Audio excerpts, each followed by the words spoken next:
Hallelujah! Good morning. Tingan ko lang. Sige.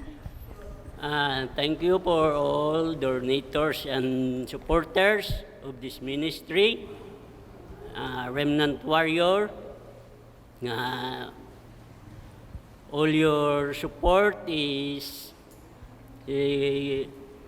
giving my family and me a strength to carry the path of righteousness, to give glory and honor to the Lord Jesus Christ. And I'm very thankful to their supports and their kindness heartedly to support our ministry and my family.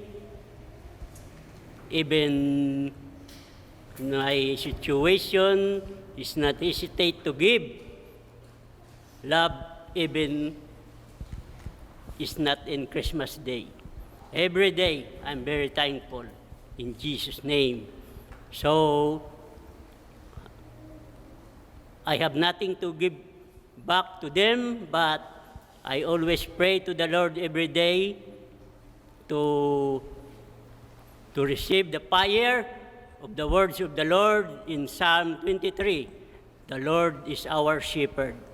Thank you for everything that you have done in our life, in my family, and to all my brothers and sisters, and to my mentor, Sir James. Teach me how to stand strong and keep going, because the good soldier of God, Jesus, a worker, approved by God, godliness in the last day. In Jesus' name, that we are His people, a sheep of His pasture. Thank you, Lord, for your glory that you have given to us in Jesus' name. Holy God, Holy Mighty One, Holy Immortal One, have mercy on us and the whole world. Amen. So this is my brother also, to give thanks to the supporters and donators also. Okay, This is Isidro Ortiz.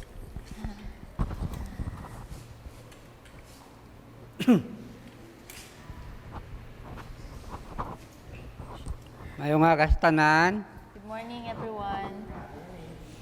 nagapasalamat kay ko sa Ginoo kay na nabilang man ko sa church na ini.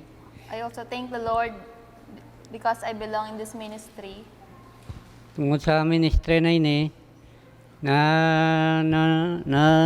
dali ko na bala ng akong kabuhi na may ano pa ugli sa Ginoo. May ginatawag pa sa Ginoo na makaatubang siya. So because of this ministry, I had to know that my life has a purpose. Kang napasalamatan ko kit sa Ginoo na sang unang akong kabuhi daw ay kit sang katuan apang pong nabilong ko sa ministry na ini. Daw na ang akong pamisaron daw na tinuan. So when I was not yet in this ministry, I don't know where am I going, but right now I thank the Lord because my mind has been washed by His presence. Nagpasalamat man ko kay Sir James na tungod siya siya nagbulig sa ministry na ini.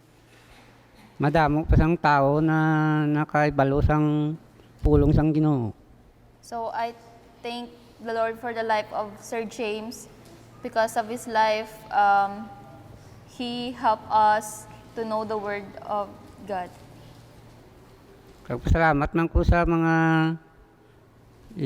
finance na ginatag sa ministry na ini ay para makapadayo ng mga tao sa pag-alagad sa Ginoo. I also thank him and this ministry so we can still moving forward and still serving the Lord, not just me but also to the people in here in this ministry. Kag madamo gyud na salamat sa Ginoo kay gapadayon ang iyagugma sa aton tanan. I thank the Lord for His unwavering love for us. Hallelujah.